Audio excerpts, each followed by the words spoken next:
안녕하세요. 여러분, 이곳에서 사연을 듣다 보니 특이한 경험을 하신 분들이나 시트콤 같이 재미있는 경험을 많이 하신 분들도 더러 계시더라고요. 재미있게 잘 듣고 있습니다. 항상 듣기만 하다 보니 제 이야기도 해보고 싶다는 욕심이 조금 생기더라고요. 그런데 제 인생은 남들이 듣기에 재미있다고는 할 수 없어 막상 할 이야기가 없더군요. 그런데 하나 제 인생에 특이한 점이 있다면 제가 일을 하면서 만난 고객들이었습니다.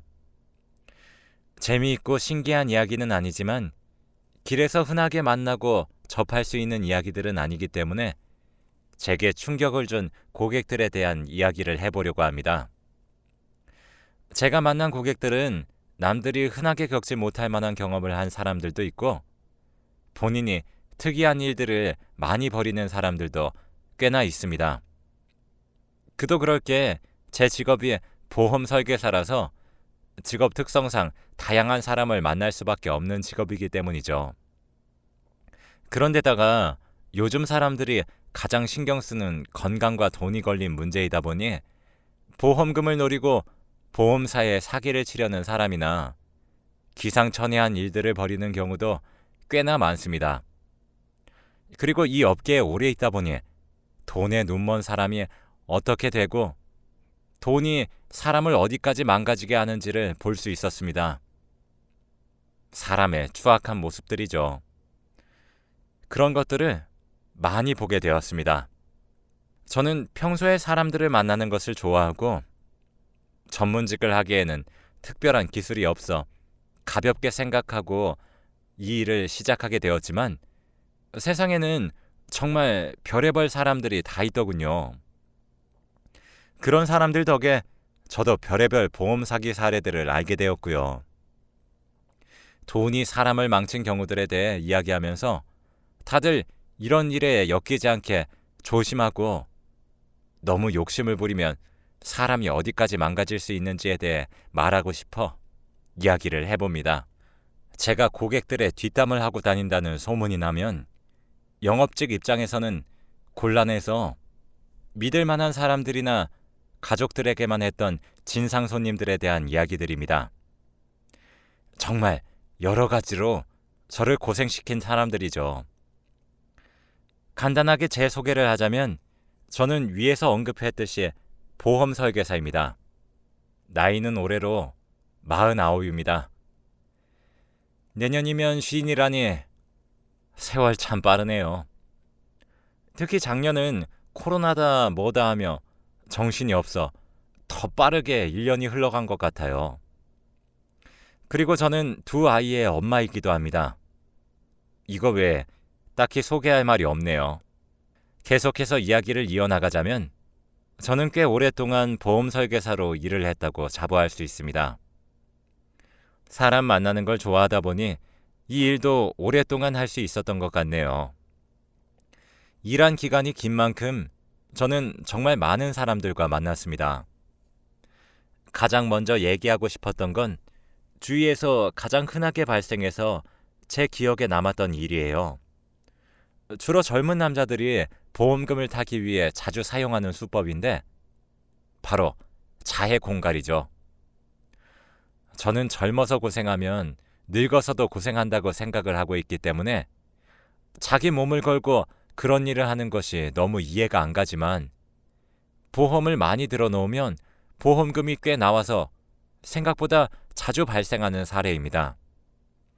다행히도 요즘은 길이나 차에 CCTV나 블랙박스가 많아져서 사건을 조작하려는 시도를 해도 거짓말인 게 금방 들통나기 때문에 많이 발생하지 않고 있지만 CCTV나 블랙박스가 지금처럼 보급되기 전에는 꽤나 자주 발생했던 일이었습니다. 오토바이나 자동차에 치이는 척하는 게 가장 흔한 수법이고 요즘은 블랙박스를 의식해서인지 블랙박스를 달기 힘든 자전거나 전동 킥보드를 노리는 사람들도 더러 있어요.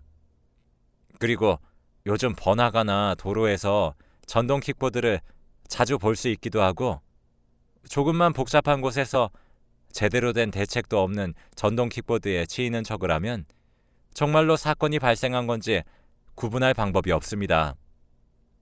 그리고 제가 이런 방법을 젊은 남자들이 자주 시도한다고 말한 이유는 일단 몸이 건강하기 때문에 만약 다치더라도 금방 회복할 자신이 있으니 자기들의 건강만 믿고 시도하는 경우가 많기 때문입니다. 그러다가 잘못돼서 크게 다치면 후유증이 남을 텐데 말이죠. 그렇게 다친 척을 하거나 실제로 다친 몸을 이끌고 자동차나 전동 킥보드를 운전한 사람에게는 합의금을, 보험회사에서는 보험금을 뜯어내려고 하죠.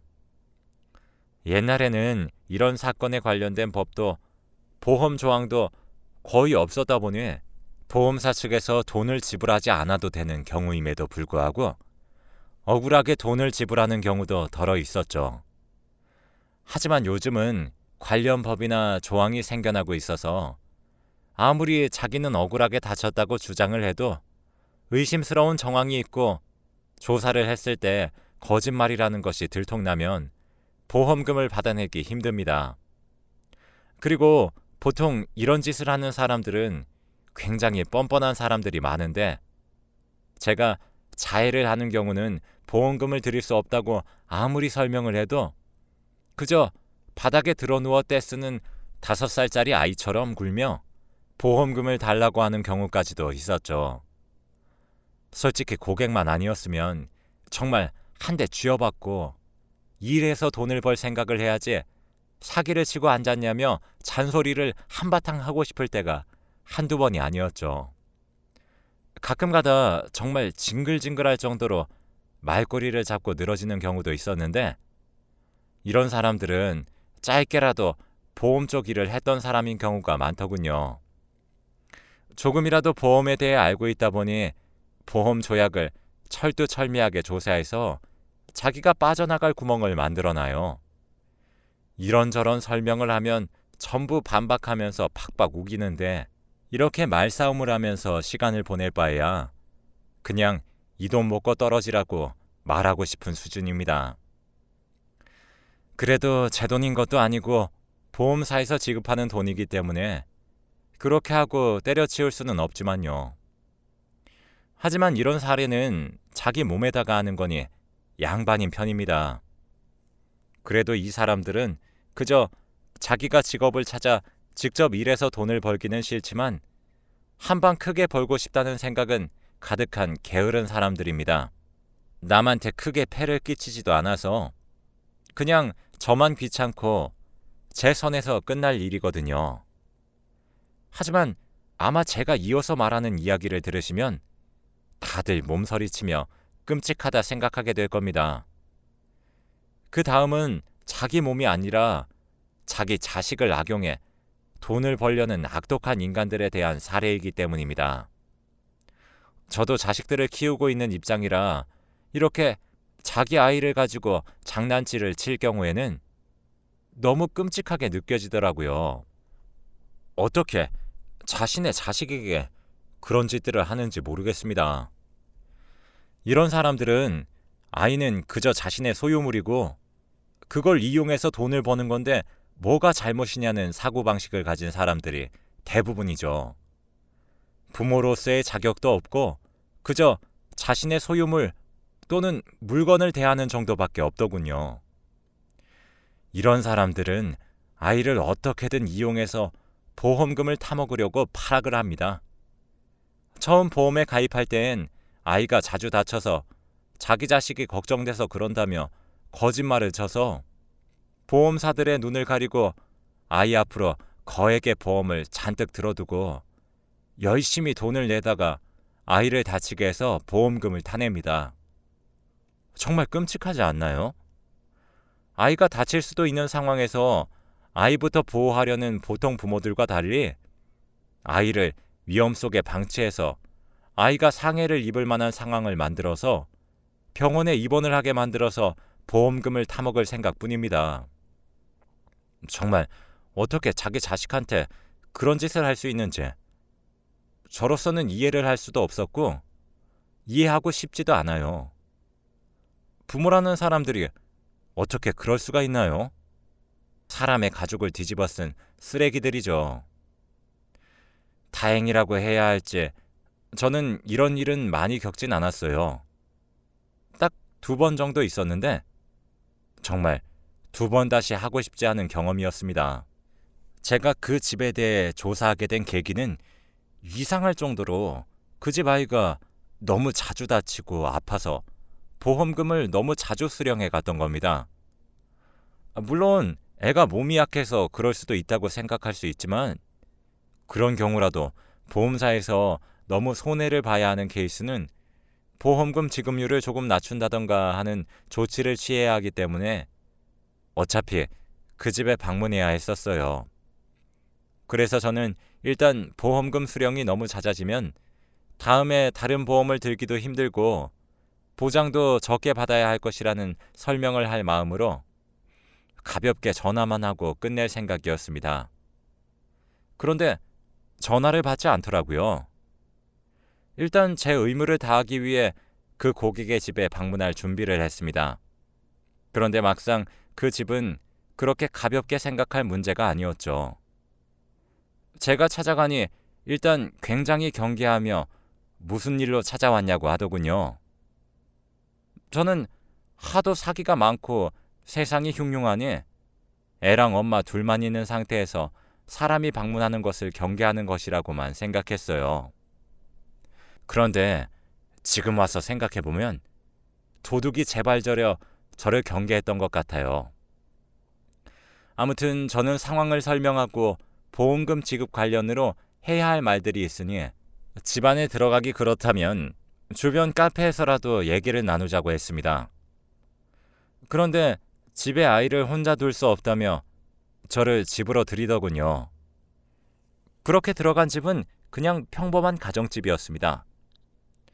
그런데 분명 집에 아이가 있다고 했는데 아이는 코빼기도 안 보이더라고요. 그랬지만 제가 방문할 시간이 애매하다 보니 낮잠이라도 자나보다 하며 금방 신경을 끄고 아이 엄마에게 제가 준비해온 이야기를 해줬습니다. 그런데 보험금이 줄어들 수도 있다고 하니 엄청 예민하게 반응하더군요. 당연히 돈을 다 줘야 하는 것 아니냐며 길길이 날뛰었습니다. 제가 아무리 설명을 해도 그저 자기는 돈을 꼬박꼬박 내고 있으니 전부 다 보장해줘야 한다며 소리쳤어요. 제가 아무리 차근차근 설명하려 해도 소용이 없었습니다. 그런데 너무 시끄러웠던 탓일까요? 아이가 방에서 고개만 빼꼼 내밀고 상황을 살피더군요. 그런데 고개만 살짝 나온 상태인데 아이의 몸이 왜소한 편이라는 것은 한눈에 보이더군요. 아이들 특유의 통통한 볼살도 거의 없고 굉장히 불안해하고 우울한 얼굴이었죠. 아이는 낯선 사람인 제가 있어서인지 저와 엄마 둘이서 거실에서 무엇을 하는지만 슬쩍슬쩍 보기만 했고 거실로 나올 생각은 전혀 하질 않았어요. 그러다가 이 엄마가 제가 아이를 본 것을 눈치챘는지 당장 방으로 들어가라며 아이에게 소리를 지르더라고요. 아이는 화들짝 놀라 방으로 들어갔고요. 그런데 아무리 생각해보아도 아이가 걱정돼서 보험을 잔뜩 계약한 사람의 태도라고 하기엔 뭔가 싸한 기분이 들었습니다. 아이에게 버럭버럭 소리를 지르는 모습이라던가 보험금 얘기에 예민하게 반응해 짜증을 내는 모습이 딱 봐도 돈만 노리는 사람의 모습이었으니까요. 그리고 아이에게 관심을 보이자 저에게 당장 집 밖으로 나가라 하더군요. 그렇게 거의 쫓겨나듯이 집 밖으로 나온 저는 회사에 이 집은 약간 조사가 필요한 집 같다고 보고했어요. 그리고 제가 개인적으로 그 집 주변 사람들에게 수소문을 했죠. 역시나 소문이 안 좋은 집이더군요. 제가 그 집에 대해 물으면 100이면 100 시끄러운 집이라고 대답해왔습니다. 그러면서 이어지는 설명은 맨날 싸우는 소리가 들린다는 거죠. 그렇게 어느 정도 제 선에서의 조사와 회사에서 조사를 조합한 결과 아무리 생각해도 보험금을 노린 아동학대 같다는 결론이 나왔습니다. 그래서 그렇게 그 집에 다시 방문하게 되었어요. 그때는 아이가 문을 열어주더군요. 다시 만나게 된 아이는 다른 아이들과는 달리 눈이나 표정에 생기가 없었습니다. 물론 이미 경찰에도 신고가 들어간 상태여서 제가 굳이 방문할 필요는 없었지만 두 아이의 엄마인 저로서는 그 아이가 너무 마음에 걸려 다시 방문한 것이었습니다. 그 집에 방문해서 그 집 부모들과 이야기를 해봤지만 전혀 반성하는 기미가 없더군요. 제가 자신들의 돈벌이 수단인 아이를 데려갈까 경계를 하기만 했습니다. 자기들의 잘못이 뭔지 전혀 모르는 것만 같았어요. 제가 무슨 말을 해도 자신들이 조금이라도 더 돈을 받을 수 있는지 없는지 이 사실 말고는 아무것도 신경 쓰이지 않는 것처럼요. 그렇게 한창 실랑이를 하다가 출동한 경찰들에 의해 그들은 경찰서에 조사를 받으러 가게 되었고, 아이는 부모가 조사를 받을 동안 아이의 친척이 돌보기로 했습니다. 다행히 주변 이웃들이 적극적으로 증언을 해줬는지 그들이 충분한 처벌을 받게 되었다고 하더군요. 저도 그들이 경찰서에 조사를 받으러 간 후의 이야기를 전해 듣기만 해서 정확하진 않지만요. 그리고 제가 걱정되어 한번 찾아간 적도 있었습니다. 그 아이는 친척들이 잘 보살펴주는지 볼살도 통통하게 올라 있었고 표정도 밝아져 있더군요. 그런 사람들의 친척이라길래 걱정되었지만 정말 다행인 일이었죠. 이런 사례를 저는 거의 겪어보지 못했지만 제 동료들이나 선배들은 한 번씩은 꼭 보는 사례라고 하더군요. 그리고 이런 사건들은 제가 겪었던 사례처럼 쉽게 해결되는 경우는 거의 없고 가족 개인의 일이니 가족끼리 해결하라는 말과 함께 경찰에서도 그냥 풀어주기도 한다고 하더군요. 여러분이 만약 주변에 고통받고 있는 아이를 보게 된다면 남의 가정사에 끼어드는 것이란 생각은 잠시 접어두고 신고해 주시길 바랍니다. 이런 일은 주변 증언과 관심이 가장 크게 작용한다고 하더라고요. 또 일명 나일롱 환자라고 하죠. 주로 어르신들이 입원할 정도로 심각한 병이나 부상도 아닌데 입원실에서 태어나지 않고 버티는 것을 이야기하는 경우인데요. 나일롱 환자들은 보통 돈보다는 다른 것을 노립니다. 그것은 바로 사람들의 관심과 보살핌이죠. 나이가 들면 여기저기 아프기도 하고 스스로를 돌보는 일도 그렇게 쉽지만은 않죠. 그래서인지 오히려 병원을 더 선호하는 어르신들이 꽤 계시고요. 돈을 노리고 하는 행동이 아니다 보니 악질적이라고 할 수도 없습니다. 하지만 계속해서 보험금을 지급해줘야 하는 보험사의 입장이나 병실에 자리가 모자라 입원이 필요한 환자를 다른 병원으로 보내야 하는 병원 입장을 생각하면 환자들을 그저 안타깝다고 받아주기엔 곤란한 상황이죠. 물론 어르신들은 병실에 있으면 밥도 챙겨주고 다른 어르신들과 대화도 하고 하니 적적하지 않아 좋고 보험사에 돈도 다 냈는데 왜 그러냐 하실 수 있지만 솔직히 보험 설계사 입장에선 이런 경우로 꽤나 곤란을 겪습니다. 제가 앞서 이야기한 사례들은 명백한 본인의 과실이기 때문에 증거만 잘 잡아내서 경찰에 신고하든 보험사에서 개별적인 조치를 취하든 하면 되는 일이긴 한데 나일롱 환자들은 정말 아파서 아프다고 하는 것이니까 굉장히 애매하거든요. 물론 병원에 입원해야 할 만큼 심각하게 아프지 않은데도 자기가 아프다고 하는데 병원 측에서 환자를 돌려보낼 수는 없는 일이니 병원 측도 애매해지는 것이죠. 제가 실제로 경험한 한 어르신의 경우엔 자식들이 어르신 앞으로 보험만 들어놓고 보험비만 내면서 정작 어르신은 바쁘다고 방치하는 집이었습니다. 하필이면 아내분도 돌아가셔서 혼자 지낼 수밖에 없었던 분이셨습니다. 여기까지만 말해도 예측 가능하셨죠? 어르신 혼자 계시다가 넘어지셔서 한번 크게 다치신 적이 있어요. 그때 병원에 입원하셨습니다. 나이가 꽤 있으셔서 완치하는데도 시간이 오래 걸렸고, 그러다 보니 병원에 꽤 오랜 시간 입원을 하게 되셨습니다.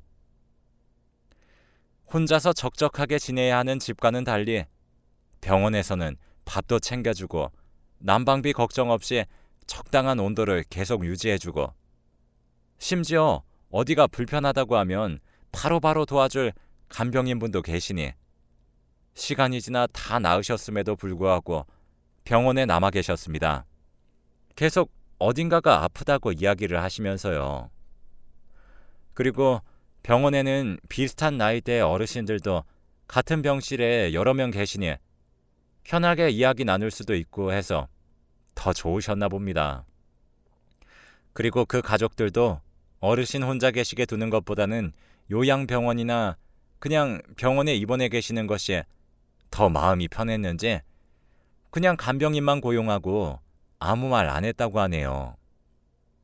그런데 그분은 요양병원이 아니라 일반 병실에서 그렇게 오래 버티시는 게 문제가 되었던 건데요. 저도 제 일을 해야 하다 보니 어르신이나 보험금을 내고 있는 그 자식들에게 정확한 사정을 듣고 보험금 지불 문제와 새로운 보험 권유를 위해 정보 수집이 필요했습니다. 그래서 어르신께 조심히 왜 요양병원이 아니라 일반 병실에 계시냐고 여쭙자 주변에 있는 요양병원들이 자리가 다 차서 들어가기도 힘들고, 만약 들어가게 된다고 해도 거기서는 다 늙어 빠져서 죽는 날만 기다리는 느낌이라고 싫다고 하시더군요. 저도 나이가 있다 보니 부모님들 연세도 꽤 있으신데 저희 부모님께 여쭤보니 부모님들도 웬만하면 집에서 지내고 요양병원은 치매 걸려서 자식들한테 너무 민폐가 되는 경우에만 들어가고 싶다고 말하시더군요. 그리고 요양병원은 정말 치매가 걸리거나 혼자서는 거동도 불편한 오늘 내일 하는 사람들만 가는 곳이라고 생각돼서 괜히 거부감이 든다고도 말씀하셨습니다. 그 얘기를 들어보니 요양병원에 대해 그런 생각이 있으면 당연히 가기 꺼려질 것 같았습니다. 하지만 그 마음을 알겠다고 지급할 필요가 없는 보험금을 줄줄 세게 만들 수는 없었기 때문에 어르신을 설득해야만 했습니다. 어르신이 설득되지 않으면 직접적으로 다달이 보험금을 내고 있는 그 가족들이라도 설득해서 일을 해결해야 하는 것이 제 입장이었습니다. 전화를 하면서 대화를 나눠보니 어르신은 그저 싫다는 말만 반복하며 어차피 내가 아파서 병원에 있는 거고 불법도 아니고 돈도 내고 있는데 뭐가 문제냐고 역정을 내셨습니다. 그 집 자식들도 같은 입장이었고요. 저는 제가 설득할 대상을 어르신의 자식들로 바꿔 계속 이런 식이면 보험사에서 지원해 줄 수 있는 보험금이 줄어들 수밖에 없다고, 다른 보험으로 바꾸려고 해도 불이익이 있을 수밖에 없다고 이야기했습니다. 그 자식들은 불이익이 있을 수도 있다는 소리에 마음이 바뀌었는지 자기들끼리 얘기해 본다고 어르신도 자신들이 설득하겠다고 이야기하더니 며칠 뒤 저에게 전화가 왔습니다. 어르신은 요양병원으로 병실을 옮기게 되셨다고요. 그러면서 보험에 대해 이야기를 조금 하고 잘 마무리되었습니다. 이런 경우는 솔직히 저도 어르신들의 입장을 충분히 이해하고 있기 때문에 저도 마음이 참 아프지만 보험이 자선 사업이 아니어서 어쩔 수 없는 부분이었습니다. 제 이야기는 여기까지입니다. 다들 올 한 해도 코로나 조심하시고 건강하게 보내시길 바랍니다. 다음에 재미있는 이야기가 생기면 다시 찾아오겠습니다.